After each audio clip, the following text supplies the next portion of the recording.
नमस्कार दोस्तों, मैं प्रशांत खरे प्रॉफिट फ्रॉम इट की ओर से आप सभी व्यूअर्स का इस 9 मंथ रिजल्ट श्रृंखला 2021-22 में हार्दिक स्वागत करता हूं, अभिनंदन करता हूं। दोस्तों, मैं इंदौर सिटी को बिलोंग करता हूं एंड लास्ट ईयर मार्च 2020 में आई joined the course for learning art of investing from profit from it and now started doing own research independently. So for this, thank you very much, Piyush sir, and your guidance and Profit from It family. चलिए दोस्तों, अब हम आज के इस presentation में चर्चा करेंगे एचडीएफसी बैंक के बारे में, जो कि देश का एक लीडर बैंक है प्राइवेट बैंक सेक्टर के अंदर। इसके कल ही नतीजे आए हुए हैं 9 माही के। तो हम देखते हैं कि करीबन 5500 के करीब इनकी शाखाएं हैं पूरे हिंदुस्तान में और 2900 सिटीज में फैली हुई है। और आईटी सेक्टर के बाद में फाइनेंस सेक्टर एक ऐसा है जहां पर सबसे अधिक एम्प्लॉयमेंट है और एचडीएफसी बैंक में भी करीबन 1.3 लाख एम्प्लॉयज काम करते हैं। चलिए दोस्तों, हम बैंकिंग इंडस्ट्री का एनालिसिस करते हैं। तो दोस्तों, ये आईबीएफ का एक डाटा है जो नवंबर 2021 का है। इसके अंदर हम देखते हैं कि एसेट ग्रोथ जो है काफी अच्छा हुआ है 2018 से 2020 तक के वर्ष में। हम देखते हैं कि 2523.49 यूएस बिलियन डॉलर का एसेट्स है इन सभी बैंकों के पास में। अब इसके अंदर हम देखते हैं कि पब्लिक सेक्टर बैंक्स भी है, प्राइवेट सेक्टर बैंक्स भी है, फॉरेन बैंक्स भी है और रीजनल रूरल बैंक्स भी है। और डिपॉजिट भी सेक्टर वाइज इस स्लाइड के अंदर दर्शाया गया है कि कैसे इंक्रीज या डिक्रीज हो रहे हैं। अब दोस्तों, एक ताजुब होगा कि निफ्टी ने इतना रैली कर लिया पर बैंक निफ्टी जो है निफ्टी को अंडर परफॉर्म कर रहा है। तो उसके क्या कारण हो सकते हैं, तो इस स्लाइड में हमें इसका मुख्य उत्तर मिलेगा। अब हम देख रहे हैं कि डिपॉजिट ग्रोथ तो 2018 से और एस्टिमेटेड 2022 तक हमें काफी अच्छा ग्रोथ देखने को मिल रहा है। पर जहां तक बैंक क्रेडिट ग्रोथ की बात है, 2019 के बाद में वो डिक्लाइन होते रहा है और डेफिनेटली इसका इम्पैक्ट जो है बैंकिंग इंडस्ट्री, फाइनेंस इंडस्ट्री पर भी आया हुआ है। और अभी रिसेंटली ये 9 माही नतीजों में एचडीएफसी बैंक के मैनेजमेंट ने भी कमेंट किया हुआ है कि जब तक ये कोविड के कारण जो है इम्पैक्ट काफी क्रेडिट ग्रोथ के ऊपर पड़ा हुआ है और मॉरेटोरियम के कारण भी वो अफेक्ट कर रहा हुआ है कि इनको अलग से उसके लिए प्रोविजन करके रखना पड़ रहा है, जिससे कि क्रेडिट ग्रोथ जो है रुकी हुई है।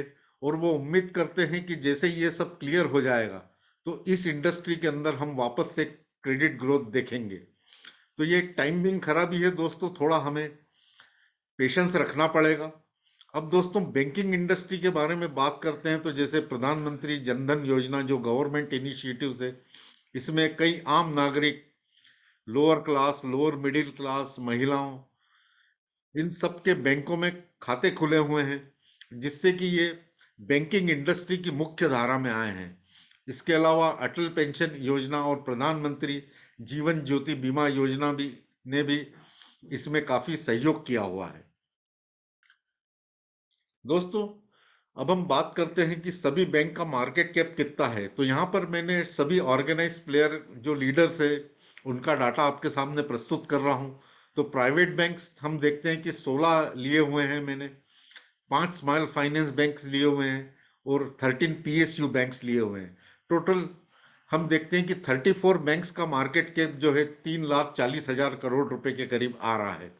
इसमें हम देखते हैं कि पीएसयू बैंक की हिस्सेदारी 29% है, वहीं प्राइवेट बैंक की करीबन 70% के करीब मार्केट कैप में हिस्सेदारी है। अब सेल्स की बात करते हैं तो टोटल ये सभी बैंक्स मिला के करीबन 1,57,000 करोड़ रुपए का सेल्स कर रहे हैं। और वहीं प्राइवेट बैंक का हम सेल्स देखें तो 40% के करीब सेल्स में शेयर है, वहीं पीएसयू बैंक का हमें 60% के करीब शेयर दिख रहा है। अब दोस्तों, इस स्लाइड में देखिएगा कि पीएसयू बैंक का सेल्स तो अधिक है पर मार्केट कैप इतना अधिक क्यों नहीं मिल रहा है। क्यों बड़े इन्वेस्टर या मेन जो इन्वेस्टर है वो प्राइवेट बैंक को सेफ मान रहे हैं। तो इसका अंदाजा हमें मार्केट कैप से हो जाता है, क्योंकि प्राइवेट बैंक का मार्केट कैप शेयर हमें काफी अच्छा देखने को मिल रहा है।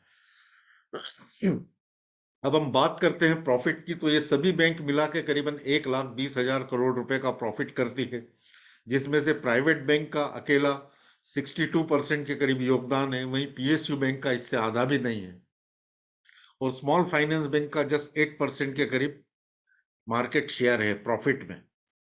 अब हम बात करते हैं प्राइवेट बैंक्स की, तो टोटल प्राइवेट बैंक्स का हम देखें तो मार्केट कैप करीबन 23 लाख करोड़ से अधिक है, जिसमें से एचडीएफसी बैंक का मार्केट शेयर करीबन 37% है, आईसीआईसीआई बैंक का 22% है, आईडीबीआई का 3% के करीब है, और इंडसइंड बैंक का 4% के करीब है। अब सेल्स की जहां तक बात है, तो यहाँ पर हम लोगों ने कंसोलिडेटेड डाटा ले रखे हुए, और आईसीआईसीआई बैंक का हमें सेल्स यहाँ पर करीबन 26% मार्केट शेयर दिख रहा है। पर ये जो आईसीआईसीआई बैंक का जो कंसोलिडेटेड डाटा से सेल्स जो हमें दिख रहा है, इसके अंदर आईसीआईसीआई बैंक्स की जो सब्सिडरीज है, ICICI prudential, ICICI securities, ICICI Lombard इत्यादि का योगदान है। वहीं एचडीएफसी बैंक में हम देखते हैं कि एक या दो सब्सिडरीज का योगदान है, मुख्यतः इसमें सिर्फ एचडीएफसी सिक्योरिटीज का ही योगदान है। एचडीएफसी लाइफ, एचडीएफसी एएमसी यहाँ पर इंक्लूडेड नहीं है। तो हम आने वाले दिनों में देखेंगे कि एचडीएफसी बैंक जो है और अच्छा सेल्स में ग्रोथ करेगा।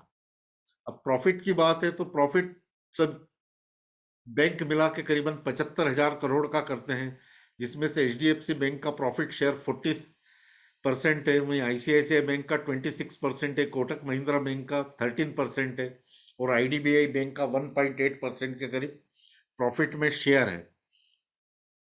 अब दोस्तों चलिए, हम एक इन्वेस्टर हैं, तो हमें इन्वेस्टर की नज़र से जो सबसे अच्छी क्वालिटी वाली कंपनी होती है या बैंक्स होते हैं, उसको कैसे एनालिसिस करना है, तो हमारा सबसे पहला पैरामीटर रहता है नेट प्रॉफिट मार्जिन।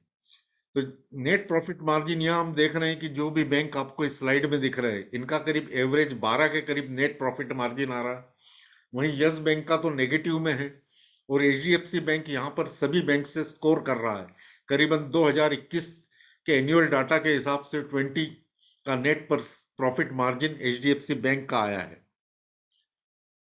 अब return on paid up equity की बात करते हैं। यानी return on paid up equity मतलब क्या, कि जिन इन्वेस्टर ने शुरू में पैसा लगाया है, उसके हर गुना उस उसके मुकाबले में हर साल कितने गुना प्रॉफिट कमा रहे हैं। तो average return on paid up equity हम देखते हैं सभी बैंकों की मिला के तो 3 गुना हो रही है। पर वहीं एचडीएफसी बैंक जो है राजा बन के उभर रहा है, और करीबन हर साल अपने प्रॉफिट का इसके इन्वेस्टर 58 टाइम्स कमाते हैं। अब रिटर्न ऑन इक्विटी की बात करें, तो मार्च 2021 में एचडीएफसी बैंक ने करीबन 15% का रिटर्न ऑन इक्विटी दिया, आईसीआईसीआई बैंक ने 14% का, कोटक महिंद्रा बैंक ने 12% का, और एक्सिस बैंक ने 7% का रिटर्न ऑन इक्विटी दिया हुआ है। अब दोस्तों, हम जैसे कि दूसरी इंडस्ट्री में देखते हैं डेब्ट टू इक्विटी रेशो, आईसीआर वगैरह, हम बैंक की लिक्विडिटी जानने का प्रयास करते हैं उसके द्वारा। पर यहाँ फाइनेंस सेक्टर में हमें मेनली ग्रॉस एनपीए को ध्यान रखना चाहिए, कि इससे हमें उस बैंक या कंपनी के बारे में मालूम पड़ता है कि वो कैसा परफॉर्म कर रही है। तो यहाँ पर हम देखते हैं कि एचडीएफसी बैंक का सबसे कम ग्रॉस एनपीए 1.32%, और आईडीबीआई जैसी बैंक का 22% से काफी अधिक नजर आ रहा है। तो दोस्तों, इस स्लाइड में हमें यह देखने को मिल रहा है कि आईडीबीआई बैंक जैसे कि ले, और बहुत सारे इन्वेस्टर इसमें इन्वेस्टेड रहते हैं, पर वो पूछते हैं ये कब चलेगा। तो डेफिनेटली 100 रुपए में से 22 रुपए तो इनके जो है नॉन परफॉर्मिंग एसेट्स में जा रहे हैं। तो ऐसी बैंक से हम जो है क्या उम्मीद रखेंगे, तो हमेशा हमें टॉप क्वालिटी बैंक्स में ही या कंपनीज में इन्वेस्ट करने की कोशिश करना चाहिए। अब दोस्तों, हम बात करते हैं बिहेवियर साइंस में, जिसमें हम पता लगाएंगे कि एचडीएफसी बैंक ने 25 साल के इतिहास में किस हिसाब से sales growth, profit growth, cash flow बढ़ाया है। तो सेल्स ग्रोथ हम देखते हैं कि मात्र 128 करोड़ का धंधा करने वाली, बिजनेस करने वाली एचडीएफसी बैंक 1996 में, जिसका बिजनेस करीबन आज 1,56,000 करोड़ रुपए के करीब हो गया है, और हम लोगों ने देखा कि CAGR वाइज करीबन 25 साल में 33% का CAGR सेल्स ग्रोथ दिया हुआ है, 10 वर्ष में 20% का सेल्स ग्रोथ दिया हुआ है, और करीबन 1200 गुना से अधिक इनका सेल्स ग्रोथ पिछले 25 वर्षों में बढ़ा हुआ है। दोस्तों ये बड़ी इंटरेस्टिंग स्लाइड है। हम लोगों ने सेल्स ग्रोथ तो देखा, पर इस स्लाइड में हमें दो चीजें बड़ी इंटरेस्टिंगली ज्ञात होंगी कि सन 2010 के अंदर हमने देखा कि इनका डबल डिजिट से कम ग्रोथ रहा, जस्ट 4% के करीब इनका डबल डिजिट से काफी कम ग्रोथ रहा है, 4% के करीब इनका ग्रोथ रहा है। वहीं 2020 में भी सेम हमें आसार दिख रहे हैं। करीबन 2021 के वर्ष में हम देखते हैं कि 6% का सेल्स ग्रोथ आया, और अभी 9 महीने निकल चुके हैं और 8% का हमें सेल्स ग्रोथ दिख रहा है। तो डेफिनेटली अभी बैंकिंग इंडस्ट्री अंडर परफॉर्म कर रही है, पर राजा के ये हाल है तो दूसरी बैंक्स के क्या हाल हो सकते हैं, आप इस स्लाइड से अंदाजा लगा सकते हैं। अब दोस्तों प्रॉफिट ग्रोथ की बात करते हैं, तो पिछले 25 वर्षों में 34% के CAGR से प्रॉफिट ग्रोथ बढ़ाया है HDFC बैंक ने, और पिछले 10 वर्षों में 23% के CAGR से अपना सेल्स ग्रोथ बढ़ाया है। 1996 में मात्र 20 करोड़ का प्रॉफिट करती थी HDFC बैंक, जो अभी 2021 में बढ़कर 32,000 करोड़ के करीब हो गया है। यानी प्रॉफिट में भी कम से कम 1600 गुना की वृद्धि दर्ज करके दी है HDFC बैंक ने। और दोस्तों एक और चीज यहाँ पर गौर करने लायक है कि किसी एक भी वर्ष हमें लाल बार नहीं दिख रहा है, यानी इसने कभी घाटा किया ही नहीं है अपने पूरे काल के अंदर। तो ये एक बहुत इंपॉर्टेंट चीज हो जाती है हम सभी इन्वेस्टर्स के लिए।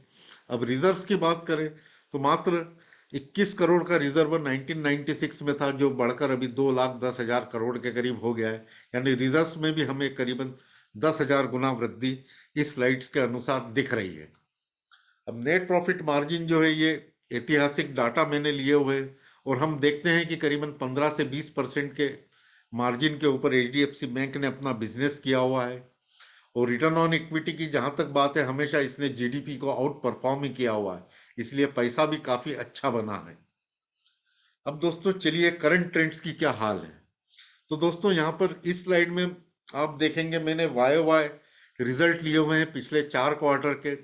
इसमें सेल्स, प्रॉफिट, EPS इनके क्या हाल रहे हैं।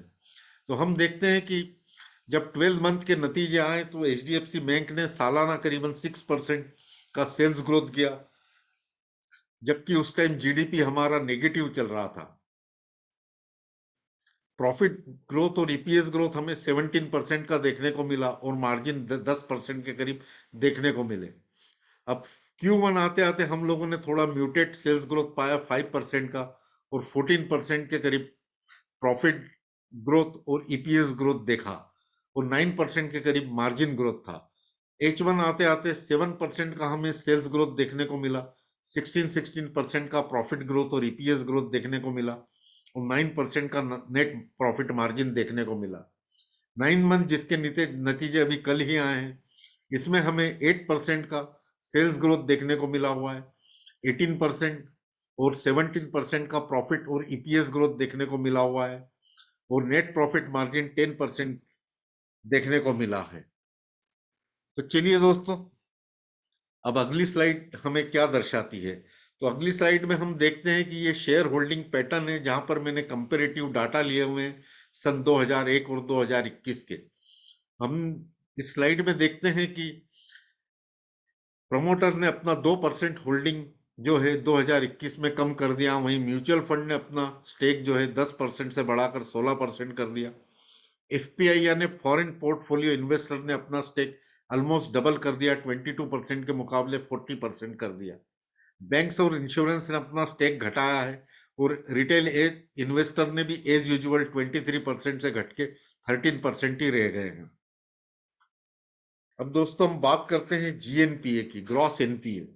तो ये पिछले वर्ष के 9 माही नतीजों में इनका GNPA 0.81% था, जो कि अभी 1.26% हुआ है। पर क्यों क्यों हम देखेंगे इनका GNPA धीरे धीरे कम होते जा रहा है। अब दोस्तों ये ट्रेल ईपीएस के हिसाब से 65 रुपीस का इनका ईपीएस निकल के आ रहा है, पर फंडामेंटली हम देखते हैं कि इसका ईपीएस इस वर्ष मैं क्या उम्मीद करता हूं। तो चलिए इसका निर्णय हम अगली स्लाइड में लेंगे। तो दोस्तों ये फ्यूचर एस्टिमेट्स हैं सेल्स, प्रॉफिट, ईपीएस और फेयर वैल्यू के। सन 2022 में मैं उम्मीद करता हूं कि 10% के ग्रोथ के साथ में करीबन 1,70,000 करोड़ के करीब सेल्स रहे एचडीएफसी बैंक का, 36,600 के करीब प्रॉफिट रहे, और इस वर्ष मैं उम्मीद करता हूं कि 67 रुपीस का इसका ईपीएस रहेगा, और इसका फेयर वैल्यू जो है 1451 के करीब आ रहा है। तो दोस्तों अभी ऑलमोस्ट ये अपने फेयर वैल्यू के करीब ही है, और एक्यूमुलेशन का एक अच्छा जोन है, क्योंकि जब इंडस्ट्री में कोई खराबी आती है पर्टिकुलरली, तब हमें बहुत सारे स्टॉक्स जो है फेयर वैल्यू पे मिलते हैं, और अच्छे लॉन्ग टर्म इन्वेस्टर इस टाइम इनको एक फेयर वैल्यू या लो पी के ऊपर कलेक्ट करते हैं, एक्यूमुलेट करते हैं। अब 2030 की बात है कि जैसा कि मैंने पहले कहा था कि एचडीएफसी बैंक जो है करीबन 5 लाख करोड़ के अधिक सेल करेगा, और जिस हिसाब से गवर्नमेंट का भी चल रहा है इकोनॉमी बढ़ने का 3 ट्रिलियन से 5 ट्रिलियन, तो एचडीएफसी बैंक ऐसा पहला बैंक होगा जो 5 लाख करोड़ बिजनेस के एलाइट क्लब में शामिल होगा, और 2030 में मैं उम्मीद करता हूँ कि 6 लाख करोड़ से अधिक इनका बिजनेस रहेगा, और 1,28,000 करोड़ के करीब इनका प्रॉफिट रहेगा। तो ये 1 लाख करोड़ रुपए का प्रॉफिट भी क्रॉस करने वाले हैं, और 2030 में मैं उम्मीद करता हूं कि 234 रुपीस का ईपीएस रहेगा, और 5100 के करीब इनका फेयर वैल्यू रहेगा। अब 2035 की बात करते हैं, तो मैं उम्मीद करता हूं कि 12,11,000 करोड़ के करीब जो है इनका सेल्स रहेगा, और 2,60,000 करोड़ के करीब इनका प्रॉफिट रहेगा। 2035 में मैं उम्मीद करता हूं कि 470 के करीब एचडीएफसी बैंक का ईपीएस रह सकता है, और फेयर वैल्यू करीबन 11,000 के करीब 10,000 के ऊपर हमें दिख सकती है। अब दोस्तों टेक्निकली हमें एचडीएफसी बैंक को कहाँ बाय करना चाहिए? तो ड्यूरिंग एनी फॉल जब भी हमें 1250 से 1,000 रुपीस की रेंज में ये मिले, हमें इसे एक्यूमुलेट करना चाहिए, और इसका शॉर्ट टर्म टारगेट है 1830 रुपीस के करीब आ रहा है। दोस्तों पोर्टफोलियो में करीबन 5 से 7% का अलोकेशन देख सकते हैं, क्योंकि ये एक लीडर बैंक है, राजा बैंक है, और फाइनेंस इंडस्ट्री जो कि एक ग्रोइंग इंडस्ट्री अभी म्यूटेड फेस में चल रही है, पर आने वाले दिनों में फिर से ये अपना पेस धारण कर लेगी, तो हम करीबन 7% के करीब इसके अंदर पोर्टफोलियो अलोकेशन दे सकते हैं, और ये एक वेल्थ क्रिएटर मल्टीबैगर स्टॉक रहा है। और हम देखते हैं कि जिन इन्वेस्टर ने करीबन 1 लाख रुपया 1996 में लगाया था, आज करीबन 4 करोड़ रुपीस से अधिक उनके पोर्टफोलियो में जुड़ गए हैं, और आगे वाले दिनों में भी मैं उम्मीद करता हूं कि ये एक मल्टीबैगर स्टॉक साबित होगा। तो दोस्तों ये video this is for only education purpose, please consult your financial advisor for buying and selling. और आखिरी में आप सभी व्यूअर्स को मैं धन्यवाद देना चाहूंगा। यदि आपको मेरा ये एनालिसिस और प्रेजेंटेशन पसंद आया है तो इसे जरूर लाइक करिए और शेयर करिए, and thank you very much. Profit from it family. Thank you.